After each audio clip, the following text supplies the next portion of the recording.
Story zone, তোমার অনুভূতিদের খুঁজে নাও এখানেই। ভয় পেও না, আমি তোমাকে উত্ত্যক্ত করতে আসিনি। কি চাই আমান ভাই? শক্ত কণ্ঠে শুধালো হুমায়রা। তখন আমান কাতর স্বরে বলল, ফাইজানকে বিয়ে করো না হুমায়রা, ওকে বিয়ে করলে তোমারই বিপদ। আমানের কথাটা বোধগম্য হলো না হুমায়রার। চোখ কুঁচকে এলো সন্দিহান তীক্ষ্ণ দৃষ্টিতে ক্ষত বিক্ষত করল সে আমানকে। অবিশ্বাস্য কণ্ঠে বলল, কিসের বিপদ? হুমায়রার কণ্ঠে নিজের প্রতি অবিশ্বাস লক্ষ্য করল আমান। ম্লান হেসে বলল, অবিশ্বাস করছো আমায় হুমায়রা? আমি কিন্তু তোমার ক্ষতি চাই না। হুমায়রা অপ্রস্তুত হলো, দৃষ্টি নামিয়ে নিল সাথে সাথেই। অশৃঙ্খল কপালে আসা চুলগুলো কানের পিছনে গুজল। মানুষটি বেপরোয়া দৃষ্টি তাকে খুঁটিয়ে দেখতে ব্যস্ত। না তাকালেও বোঝা যায় সেটা। আমান তখন বলল, এই বিয়েতে মানা করে দাও হুমায়রা। তুমি কি জানো ফাইজানের আগে একবার বিয়ে হবার কথা ছিল, কিন্তু বিয়ের আগের দিন তার হবু স্ত্রী কিডন্যাপ হয়। প্রায় 72 ঘন্টা তল্লাশির পর তাকে পাওয়া যায়, কিন্তু মৃত। একটা জলজ্যান্ত মেয়েকে গলা কেটে নালায় ফেলে দিল, অথচ কেউ টেরও পেল না। আর এইসব কিছুতেই ফাইজান ছিল মৌন, যেন তার কিছু যায় আসে না। তাই বলছি, এই বিয়েটা করো না। ফাইজান একটা প্রহেলিকা, তাকে সাবধান করতে গেলেই নিজের আহলে যেতে হবে। তাই তোমাকেই সাবধান করতে চাই। হুমায়রার মুখটা ফ্যাকাশে হয়ে গেল। নিঃশ্বাস নিতেও যেন ভুলে গেল সে। আতঙ্কের ছাপ স্পষ্ট মুখে। অপ্রতিভ ভীত স্বরে বলল, মেরে ফেললো? হ্যাঁ, মেরে ফেলেছে। কারা আর কেন? কারণ জানা যায়নি। বলতে পারো ফাইজানের জানার ইচ্ছে হয়নি। কারণটা হয়তো ব্যক্তিগত শত্রুতা। বুঝ হয়তো নেতা মানুষ, নেতাদের শত্রু না হলেও হাজারটা শত্রু। অবাক্যর ব্যাপার হলো, ফাইজান পরদিন এমন আচরণ করেছে যেন কিছুই হয়নি। সে 3 দিন পর তার মতো ঢাকা চলে গিয়েছিল শপথ গ্রহণ করতে। তাই বলছি, বিয়েটা করো না। হুমায়রা কিছু সময় চুপ রইল। অন্তঃস্থল থেকে চাপা দীর্ঘশ্বাস বেরিয়ে এলো। স্মিত স্বরে বলল, আমার হাতে কিছু নেই আমান ভাই। আমার নসিবের চাবিকাঠি আমার হাতে নেই। আল্লাহ যা করবেন নিশ্চয়ই ভালোই হবে। অষ্টাদশীর মলিন কণ্ঠে আহত হলো হৃদয়। ঠিকরে বেরিয়ে আসতে চাইল জমাট কষ্টগুলো, কিন্তু পুরুষের কাঁদতে নেই, দুর্বলতা দেখাতে নেই। দোকানে আজ বেশ ভিড়, মনে হচ্ছে সবার ঘরেই কিছু না কিছু নষ্ট হয়েছে। সকাল থেকে মোট 7টা চার্জারই বিক্রি হয়েছে। মিঠু হাঁপিয়ে উঠেছে, অথচ রাশাদের মাঝে কোনো ক্লান্তি নেই। মিঠুর মাঝে মাঝে মনে হয় রাশাদ একটা মেশিন। একটি মানুষ ক্লান্ত হয় না কেন? মধ্যাহ্নের এখন শেষ ভাগ, খাবারের জন্য পেটে অমানুষের মতো প্রবৃত্তির সঞ্চালন করছে, অথচ এই মানুষটি তাকে নামাজের 15 মিনিটে ছাড়া কোনো ছুটি দেয়নি। সেই ফাঁকে অবশ্য সে একটি কলা পাউরুটি খেয়ে এসেছে, কিন্তু তবুও খিদে কমেনি। যতই হোক বাড়তি বয়সের ছেলে সে। আর সহ্য না করতে পেরে অসন্তোষ স্বরে রাশাদকে বলে উঠল, ভাইজান ছুটি দেন, খামো। পাউরুটি কলা খেয়েও পেট ভরেনি। স্বাভাবিক গলায় কথাখানা বলল রাশাদ। সে হিসেব মিলাতে ব্যস্ত। মাসের শেষ, বাকির হিসাবটা এখন দেখা প্রয়োজন। শফির টাকা পরিশোধের জন্য এ মাসে ধার করতে হয়েছে তার। সেই ধারের অঙ্কটাও মিলিয়ে নিচ্ছে। মিঠু মুখ ফুলিয়ে বলল, ওই তো 10টার একটা ছোট রুটি, ওইতে এক কোনাও ভরে না। রাশাদ নিঃশব্দে হাসল। প্রশ্রয়ের হাসি। নরম স্বরে বলল, বেশ, এবার পেট ভরিয়ে খেয়ে আয়, কিন্তু 10 মিনিট, 1 মিনিটও এদিক ওদিক যেন না হয়। এই যে কাসেম, ভাইকে ফোন দিবি। মাল দিয়ে যায়নি এখনো। আর কয়টা চার্জার আছে গুনে রাখবি, আমি একটু সদরে যাব। মিঠুকে আর পায়কে ছুটে খেতে বেরিয়ে গেল সে। রাশাদ তখন হিসেবে মগ্ন। গ্রামের প্রবীণ রহমত আসলেন। প্রথমে দোকানের বাহিরে বেশ কিছু সময় ডাকলো। সারা শব্দ না পেয়ে ভেতরে আসলেন তিনি। চেয়ার টেনে বসতে বসতে বললেন, ও শামসুর নাতি, ওই নাতি সাহেব হনো না কে রে? ধ্যান ভাঙল রাশাদের, ধ্যান ভাঙল। নাতি সাহেব নামটি মস্তিষ্কের বহুদিন পুরানো কিছু স্মৃতি তাজা করে তুলল। সেই সাথে মানুষ পাটে ভেসে উঠল স্নিগ্ধ হাস্যজ্জ্বল একটি মুখ, যার সাথে মাত্র দুবার মোলাকাত হয়েছে রাশাদের। ক্ষণ পরিচিত নারীর স্মৃতিতে অবাক হল রাশাদ। আনমনেই হাসল। মেয়েটির সাথে আরেকবার দেখা হলে কি খুব মন্দ হতো? কে জানে, হয়তো তাদের গল্পটা সেখানেই শেষ। রহমত অধৈর্য স্বরে বলল, ওই শামসুর নাতি হাসতেছো কে রে? আমি কি মস্করা করলাম নি? বলেন দাদা, কি জন্য আসা? আমার 23,000 টিয়া হইছে। রাশাদের চোখ কুঁচকে এলো, তীক্ষ্ণ হলো দৃষ্টি, উবে গেল সরল হাসি, বিদ্বেষী স্বরে শুধালো, কিসের টাকার রহমত দাদা? ও মা, বোনের বিয়ার খানা টিয়া দিবা না? আমারে ডাকছিল শামসু, রান্নার পার আমারে দিছে। আমিও কইছি এমপি সাহেবের মন, এক্কেরে পটায়ে দিমু আমার রান্নায় আঙ্গুল চাটবো। দাদা ডাকছে আপনাকে। হ, কই এই মাসের শেষ বিয়া, তোমার থাইকা টিয়া নিতেই আমি তাই আইছি। রাশাদের চোখে মুখে বিরক্তি পরিস্ফুটিত হলো। বুঝলো এবার হয়তো দাদার সাথে আর একজোট ঝামেলা হবে। এতবার বলার পর সেই বিয়ের জন্য উতলা হয়েছে। ফাইজানের সাথে কথা কাটাকাটি চলছে শরীফার। মা ছেলের মধ্যে এখন নীরব যুদ্ধ চলছে। ফাইজান বিয়ে করবে না আর শরীফা বিয়ে দেবে। শরীফা তাই কঠিন সিদ্ধান্ত নিয়েছে, সে কথা বন্ধ করে দিবে ছেলের সাথে। ছেলেকে চেনা আছে তার, সুরসুর করে লাইনে চলে আসবে। কিন্তু এবার তেমন হলো না। প্রায় 36 ঘন্টা মা ছেলের মধ্যে কথা হলো না, অথচ ফাইজান একটিবারও তাকে ফোন দেয়নি। সে চলে গিয়েছে ঢাকা। শরীফা যখন বারবার দেখতে লাগলো ফোন, কিন্তু হতাশা ছাড়া কিছুই পেল না। অবশেষে না পেয়ে ফোন দিল ফরিদকে। ফরিদ 3 বারের মাথায় ফোন ধরল। আম্মা বলেন। পার্টির লোকেদের সাথে আছে, কথা বলতাছে, আসলে আপনার ফোন দিতে বলতাছি। ফরিদ দীর্ঘশ্বাস ফেলল। ফাইজান তখন নিজের কাজে ব্যস্ত, হতাশ স্বরে বলল, আম্মা কাজে দেবে না কেন, জেদ করছেন? শোন ফরিদা, ওইটা ওর স্যার হইলে আমি ওর মা। জেদের দেখছস কি, এইবার আমি সংজ্ঞাসহ উদাহরণ দিব, এই বলে দিলাম। বলেই খট করে ফোন কেটে দিল শরীফা। ফরিদ ফাইজানকে সবটা জানালো, কিন্তু সে নির্বিকার। খুব শান্তভাবে বলল, এসব ভাওতাবাজি ফরিদ, কান দিও না। মাকে আমি চিনি, সে আর যাই হোক অনেশনে বসবেন না। ঘরের পরিস্থিতি বেশ উত্তপ্ত। ভাইজান এবং দাদার কন্দল ভয়ঙ্কর রূপ নিচ্ছে। হুমায়রার ভয় হচ্ছে কোনো অনর্থ না ঘটে। অশান্তি লাগছে সব কিছু। পড়াশোনায় মন বসছে না, সব ছেড়ে ছুড়ে কোথাও পালিয়ে যেতে মন চাইছে। তাই ঘর ছেড়ে দিঘির পাড়ে এলো হুমায়রা। শীতল হাওয়া বইছে তখন বাতাবরণে, আকাশে কমলা রঙের লীলা খেলা। অগোছালো চুল উঠছে, দিঘির পাড়ে বসেই ছিল, খেয়াল করলো দূরে জটলা বেঁধেছে। কৌতূহলে সেখানে ছুটে গেল কিশোরী। ভিড় ঠেলে ভেতরে যেতেই চোখ বিস্ফোরিত হলো হুমায়রার। মাটিতে অজ্ঞান মূর্ছিত পড়ে রয়েছে শরীফা। শরীফাকে চিনতে সময় লাগলো না কিশোরীর। মানুষটির সাথে তার পরিচয়ের সময়টা ক্ষীণ হলেও স্মৃতিগুলো মস্তিষ্কে ছেপে আছে। কিছু মানুষ আছে তাদের সাথে কাটানো মুহূর্তগুলো খুব স্বল্প থাকে, কিন্তু না চাইতেও বিশেষ একটা বন্ধুত্ব তৈরি হয়। শরীফার সাথে হুমায়রার সম্পর্কটাও তেমন। খোশ মেজাজ মানুষটিকে এমন মূর্ছিত দেখে কোথাও না কোথাও ভীষণ খারাপ লাগলো হুমায়রার। আশেপাশের মানুষের কাছে অনুরোধ করলো সে।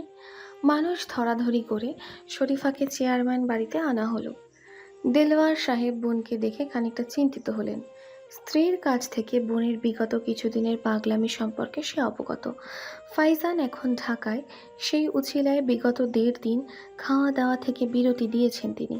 খেতে বললে অরুচি অরুচি করেন। মতি ডক্টর প্রেশার মেপে বলল, এখন স্যালাইন খাওয়ান, ওনার প্রেশার তো অনেক কম, ডিম খাওয়ান পারলে। দেলওয়ার সাহেব শরীফার উপর ক্ষিপ্ত হলেন, কিন্তু বোনের জিদ সবসময় বেশি। নিজের জেদের বাহিরে নিজেকেও তল্লাই করে না সে। তাই সব জেনেও কিছু বলতে পারছে না। এদিকে হুমায়রা দাঁড়িয়ে আছে দরজার বাহিরে। কেন যেন মহিলার এমন অবস্থায় তাকে ছেড়ে যেতে ইচ্ছে করছে না। পানির ঝাপটা দিলে জ্ঞান ফিরে শরীফার, কিন্তু শরীর প্রচুর দুর্বল। নারীর স্পন্দন ক্ষীণ, তার ডায়াবেটিস আছে, লো প্রেশারের সমস্যা আছে, কিন্তু সে খাওয়া দাওয়া ছেড়ে অনশনে বসেছেন। সালমা ডিম সেদ্ধ করে এনেছে, কিন্তু নাছোড় বান্দা শরীফা খাবে না।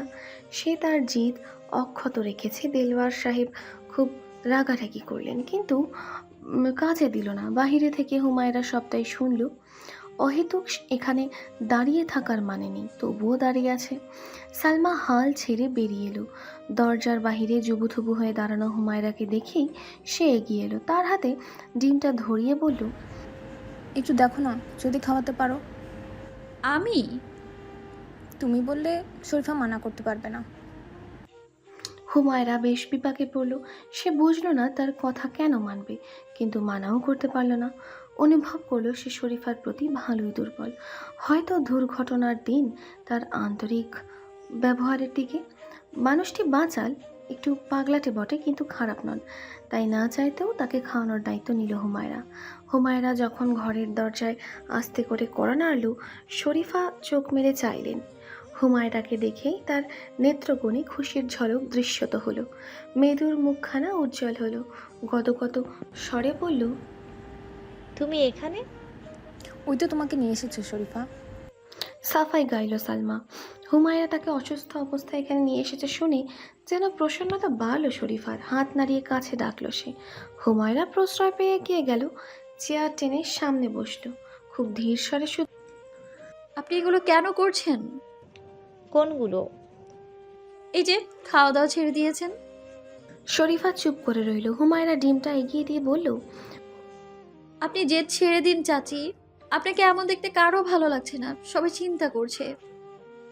তাহলে ওই লাশ সাহেবের বাচ্চাটাকে বলো তোমাকে বিয়ে করে নিতে, আমি খেয়ে নিব। বলে কিনা আমি ভাউতাবাজি করি।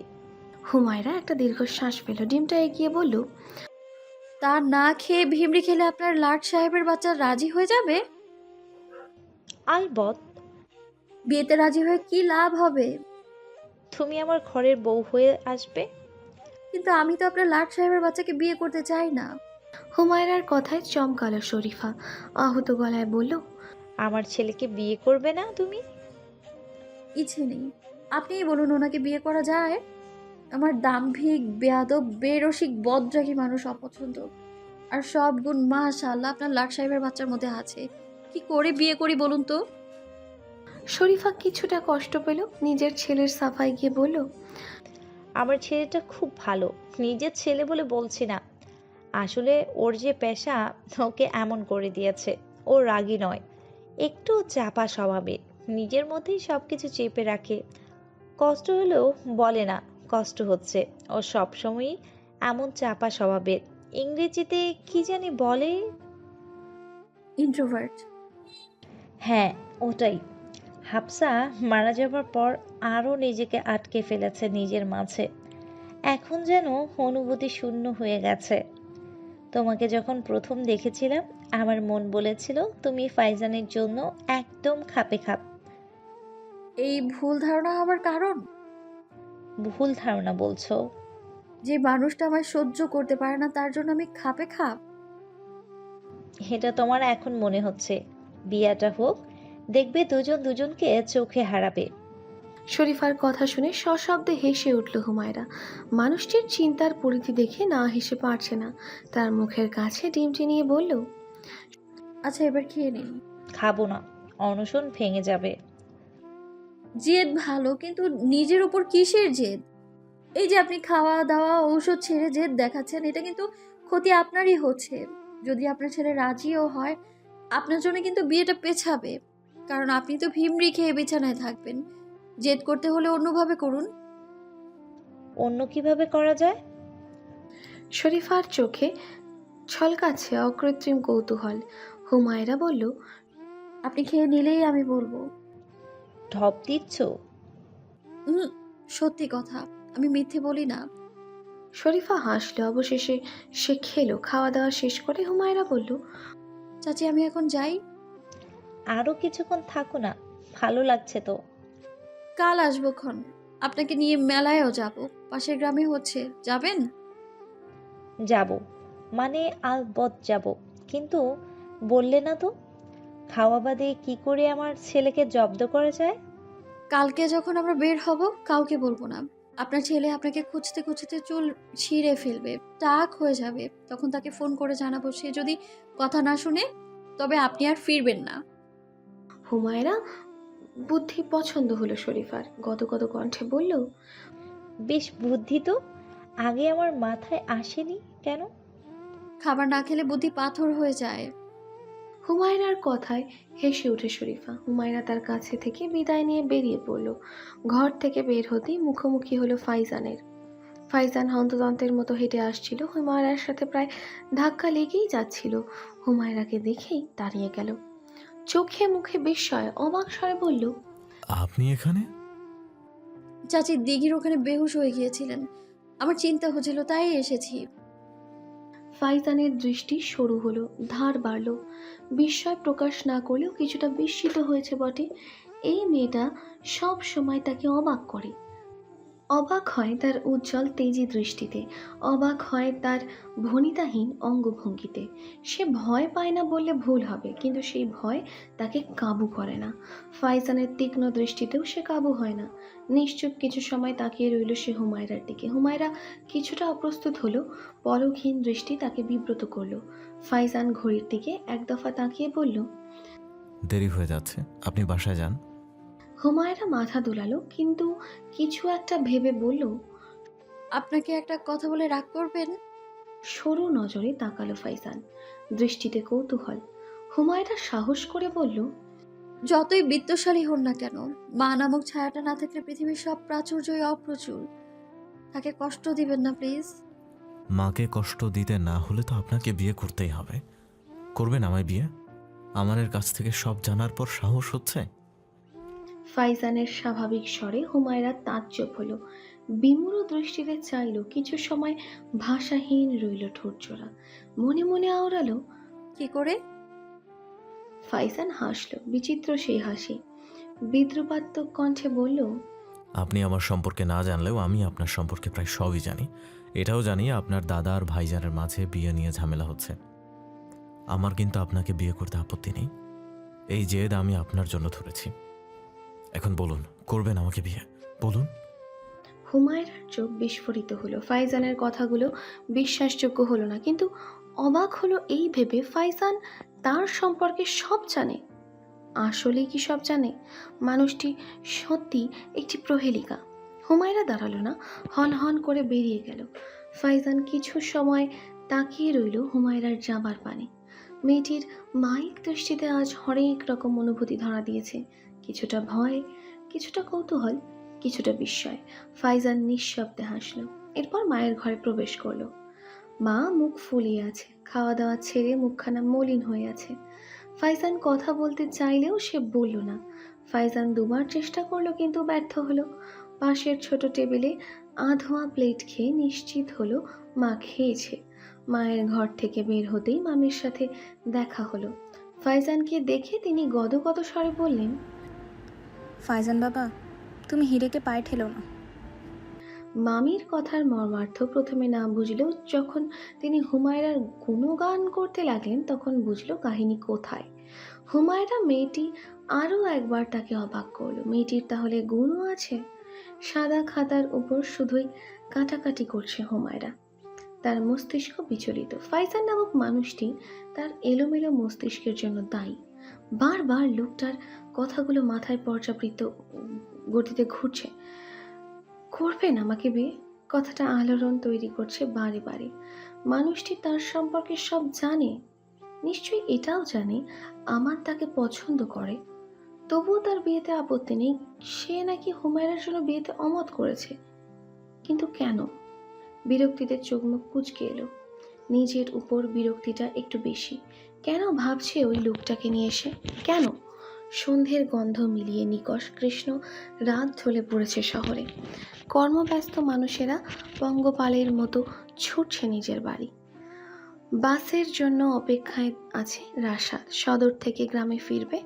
দাদার সাথে ঝামেলার জন্য এখানে কাজ অনেকটা আটকে ছিল, না পেরে আজ আসতেই হলো। কাজ শেষ করতে করতে রাত হয়ে গিয়েছে। এখন বাস পেলেই নিষ্পত্তি। বাস পেল 9টা নাগাদ, বেশি যাত্রী নেই তাতে। রাশাদ যে বসলো একেবারে শেষের সিটে। প্রথমে খেয়াল না করলেও কিছুক্ষণ বাদে খেয়াল করলো একেবারে কোনার সিটে একজন যাত্রী রয়েছে। চাদর মুড়ি দিয়ে জানালায় মাথা ঠেকিয়ে হেলান দিয়ে বসে আছে সে। রাশাদ তার মনোযোগ সরালো, খুব একটা পাত্তা দিল না, কিন্তু সময় পার হবার সাথে লক্ষ্য করলো মানুষটি কাঁপছে, ক্ষণে ক্ষণে কুহাচ্ছে। রাশেদের চিন্তা হলো বাসের কন্ডাক্টরকে ডাকলো, কিন্তু সে পাত্তা দিল না। রাশাদ একটু সংকোচ করলেও মানুষটিকে শুধালো। আপনি ঠিক আছেন তো? ওপাশ থেকে সাড়া না পেয়ে চিন্তা পারলো। একটু কাছে গেল রাশাদ, চাদরটা একটু সরালো, সাথে সাথে নড়ল পুরুষালী ঠোঁটজোড়া। অস্পষ্ট স্বরে আওড়ালো, ইলাহা। হ্যালো ডিয়ার লিসেনার্স, আপনারা শুনছেন স্টোরিজ অন প্রেজেন্স ধারাবাহিক পর্ব গল্প। আমাদের সামগ্রিক প্রচেষ্টাকে উৎসাহিত করতে লাইক অ্যান্ড কমেন্ট করতে ভুলবেন না। Thank you. বিস্ময়ে এসে ধরা দিল স্বচ্ছ চোখ জোড়ায়। খোলা জানালা দিয়ে আগত সমীরের সাঁই সাঁই শব্দতল কানে আলোড়ন সৃষ্টি করলো। মেয়েটির কম্পন বাড়ল, সরু ছোট শরীরটা শীত থেকে রক্ষা পেয়ে চাদর আঁকড়ে আছে। সংকোচ ছেড়ে কপালে রুক্ষ হাতটা রাখলো রাশাদ। শরীরের উত্তাপ ছড়িয়ে গেল শীতল হাতে। জ্বরে পুড়ছে মেয়েটির দেহ, পাতলা শুষ্ক ঠোঁট ক্ষণে ক্ষণে কেঁপে উঠছে। রাশাদ কিছুটা চিন্তায় পড়ল। মেয়েটি মুখখানা ফ্যাকাশে লাগছে। রাশাদ মৃদু স্বরে ডাকলো, ইলাহা, শুনতে পাচ্ছেন আপনি? 2-3 বার ডাকার পর ইলহা জ্বরের ঘোরে তাকালো রাশাদের দিকে।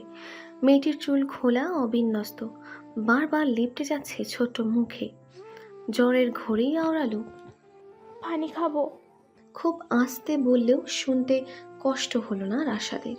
রাশাদ দ্রুত হাতে নিজের কাপড়ের ব্যাগ থেকে পানির বোতল বের করলো, মুখের কাছে ঠেকালো তা। ইলহা একটু খেলো, বাকিটা চুয়ে পড়লো ঠোঁট থেকে। রাশাদ ভীষণ বিপাকে পড়ল। পরনারীকে এভাবে স্পর্শ করা তার ভালো লাগছে না, কিন্তু মেয়েটিকে অদেখা করার সাহসও করতে পারছে না চিত্ত। এক অদৃশ্য টান অনুভূত হচ্ছে এই অন্য ট্রেনের যাত্রীর প্রতি।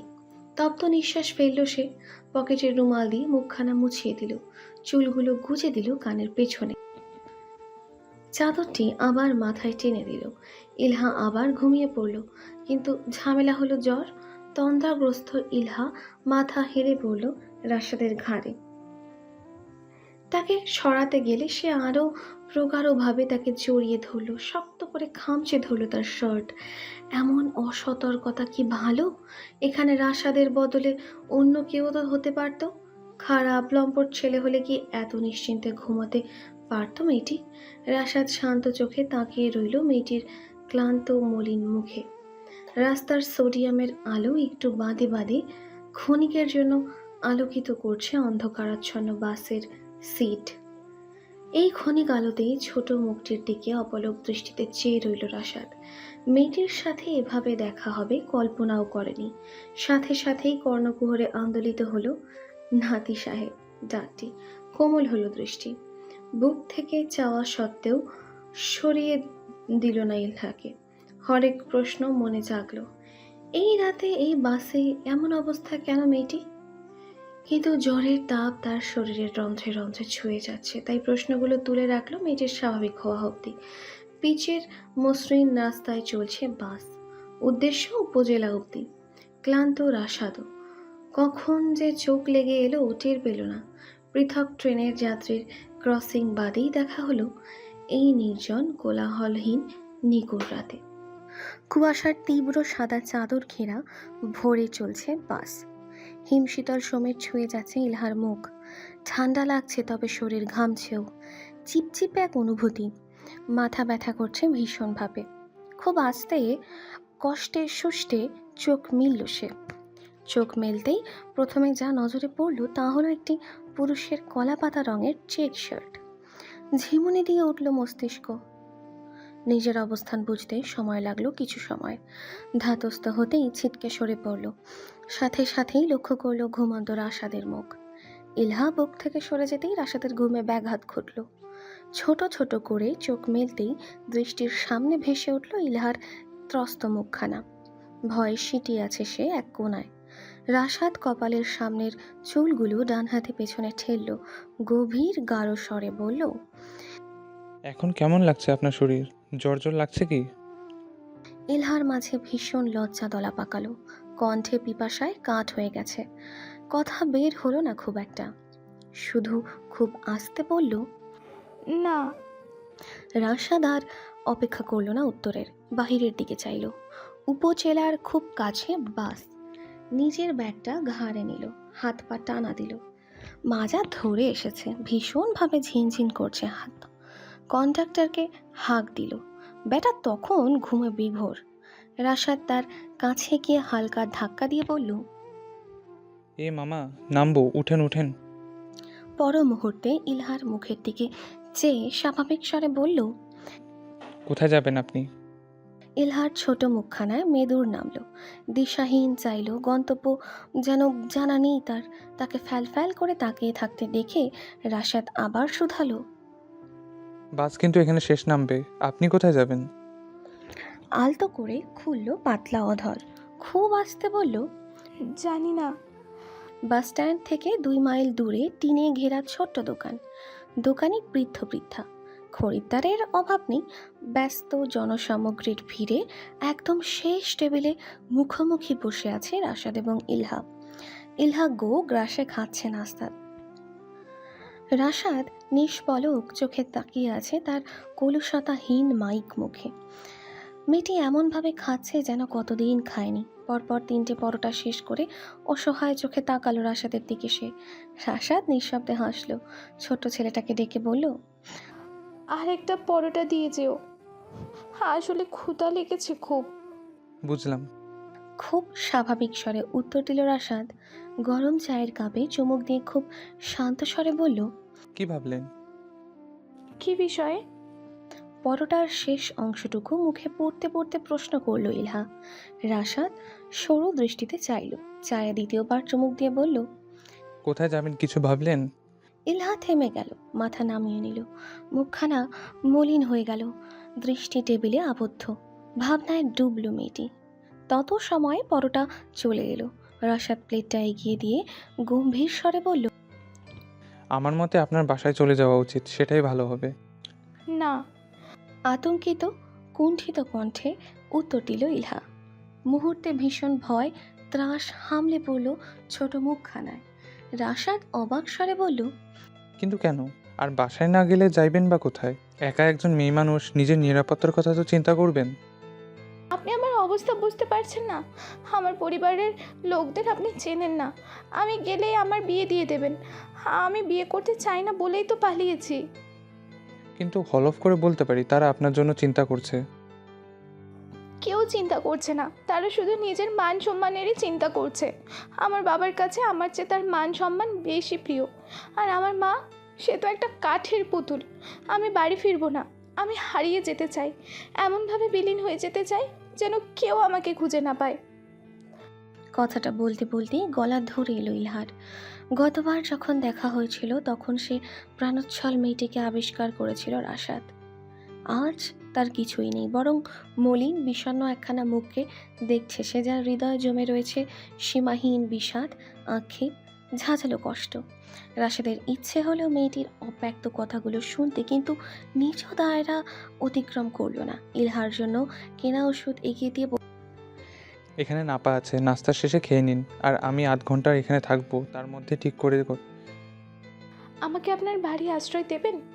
ইলহা বিনা দ্বিধায় বলা কথায় চমকে উঠল রাশাদ। হতবাক স্বরে বলল, আমাকে এতটা বিশ্বাস করাটা কি সমীচীন? জানি না, তবে কেন যেন মন বলছে আপনি আমার ক্ষতি করবেন না। চিন্তা করবেন না, আমি আপনাকে খুব বিরক্ত করব না। বেশি দিনও থাকবো না।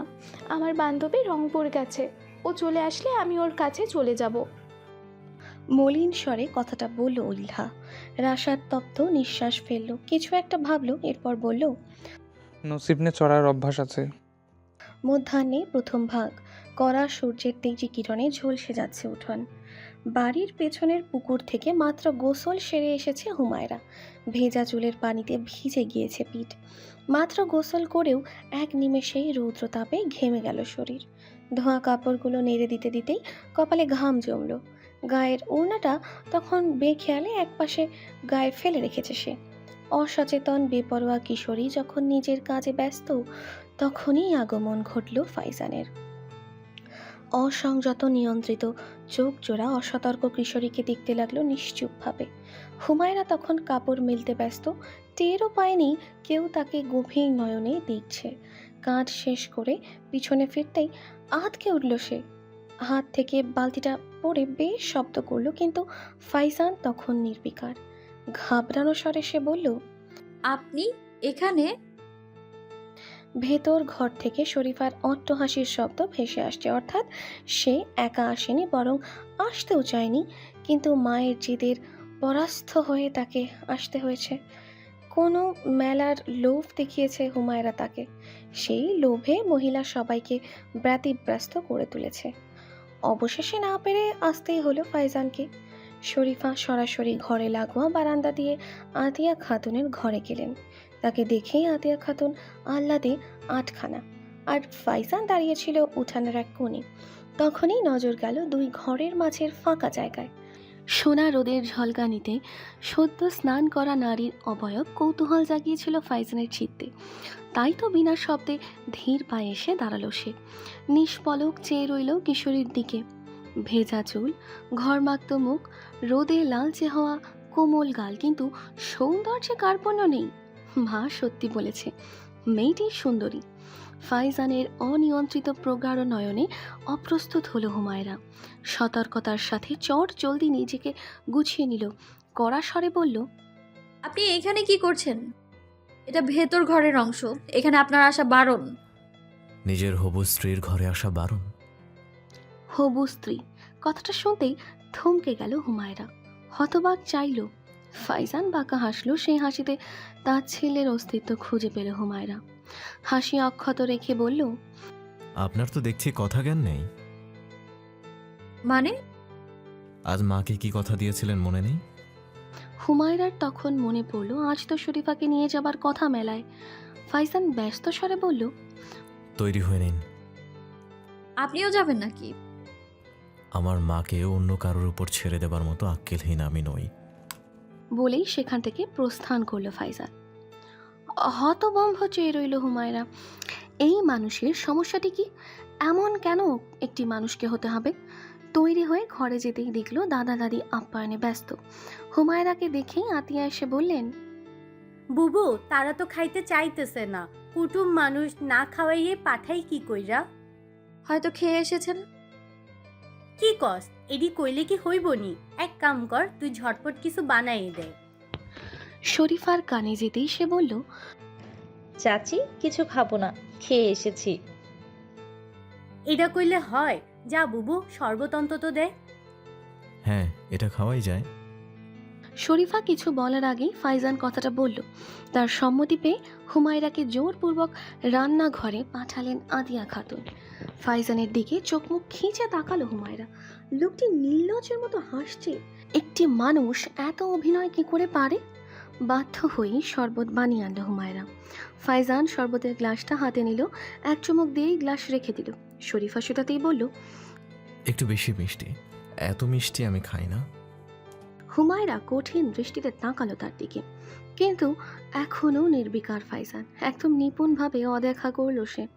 শামসু মিয়া তখন কথায় কথায় বলে উঠলেন, বিয়ার দিনক্ষণটা পাকাপাকি করে নিলে হয় না? পাকাপাকি করার পূর্বে সবার সম্মতিটা প্রয়োজন। আমি যতটুকু জানি রাশাদ সাহেবের এই বিয়েতে মত নেই। ফাইজানের কথায় লজ্জিত হলেন শামসু মিয়া। আমতা আমতা করলেন তিনি। ওই তো আর অভিভাবক না, আমি যা কমু তাই হইব। সেটা বললে কি করে হয়? যতই হোক তিনি হুমায়রার বড় ভাই, সমস্যা নেই। আমি নিজ থেকে ওনার সাথে কথা বলে নিব। ওনাকে রাজি করানোর দায়িত্ব আমার। কথাটা শুনতেই চমকালো হুমায়রা। হতবাক দৃষ্টিতে চেয়ে রইল ফাইজানের দিকে। ফাইজান উঠে দাঁড়ালো, শরীফাকে বলল, আমি বাইরে আছি, আসো। বের হবার পূর্বে হুমায়রার উদ্দেশ্যে ধীর গলায় বলল, অনেক ভেবে দেখলাম আপনি ঠিক বলেছেন, মাকে কষ্ট দেওয়াটা উচিত নয়। তাই এই বিয়েতে আর অমত করব না আমি। ফাইজানের ধীর কণ্ঠে শির দ্বারা বেয়ে হিমস্রোত বয়ে গেল যেন। বিমূরতা, বিস্ময় স্বচ্ছ চোখ জোড়া দখল করল। অসার হয়ে গেল যেন হৃদয়। তাহলে কি বিয়েটা হচ্ছেই? কিশোরী হৃদয় সে স্বপ্নগুলো বুনছিল এতটা দিন, সেগুলো কি গলা টিপে হত্যা করতে হবে হুমায়রাকে? এদিকে ফাইজানের কথায় খুশির লহর বইল শরীফার চোখ মুখে। বৃদ্ধ শামসু মিয়াও খানিকটা স্বস্তি পেলেন। ফাইজানের আশ্বস্ত কণ্ঠে তার বিশ্বাস করতে ইচ্ছে হলো রাশাদকে সে রাজি করিয়ে নেবে। নাতনি বিবাহের দায় থেকে তিনি মুক্ত হবেন, নিশ্চিন্তে শেষ নিঃশ্বাস ত্যাগ করতে পারবেন ভেবেই তার শান্তি লাগছে। ফাইজান কিছু সময় হুমায়রার বিভ্রম মুখখানার দিকে চেয়ে রইল, যেন সে কিছুর জন্য অপেক্ষারত। তারপর মাকে তাড়া দিল। দ্বীপ প্রহর শেষ হতে বেশি দেরি নেই। আতিয়া খাতুন হুমায়রাকেও তাড়া দিলেন। বুবু সাজ্জা গুজ্জা যাও, জামাইয়ের ভালো লাগবো। কিসের জামাই? কোন জামাই? ভাইজান আসলে এই জামাইকে হালুয়া বানিয়ে দিতেও সময় লাগবে না। হুমায়রা কিছুই বলল না। নিজ স্বভাবের বহিরাগত কাজ সে করে না, তাই দাদির কথা মেনে শরীফার পেছন পেছন বেরিয়ে গেল। ঘর থেকে বের হলেই তার মেদুর মুখখানায় উষার কিরণ ছাড়ল। ভাইজান তখন শহর থেকে ফিরেছে, কিন্তু সাথে সাথে পাশের দুর্বল ছোট জীর্ণকায়া নারী দেখেও বিস্মিত হলো কিশোরী। রাশাদ এবং ইলহা তখন উঠানে দাঁড়িয়ে আছে। রাশাদ তার কাপড়ের ব্যাগটা মাটিতে রেখে হাত পা ধুতে গেল। দাদিকে হাঁক দিয়ে বলল, দাদি খাবার দাও, খিদা লেগেছে। রাশাদের ডাক শুনেই আতিয়া খাতুন বেরিয়ে এলেন, কিন্তু তাজ্জব হলেন উঠানের অপরিচিত নারীকে দেখে। হাসপাতালে থাকাকালীন আতিয়া খাতুনের সাথে ইলহার দেখা হয়নি, যে কারণে তাকে না চেনাই স্বাভাবিক।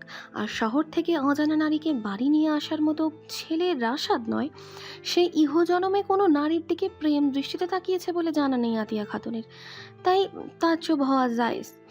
শরীফা এবং ফাইজান অনিচ্ছা সত্ত্বেও দাঁড়িয়ে গেল। শরীফা অবশ্য অন্য কারণে অপেক্ষা করছে। একেবারে ধর তক্তা মার পেরেক টাইপ মনোভাব তার। যেহেতু রাশাদ এসেই গেছে, তাহলে বিয়ের কথা একেবারে এখনই শেষ করবে সে।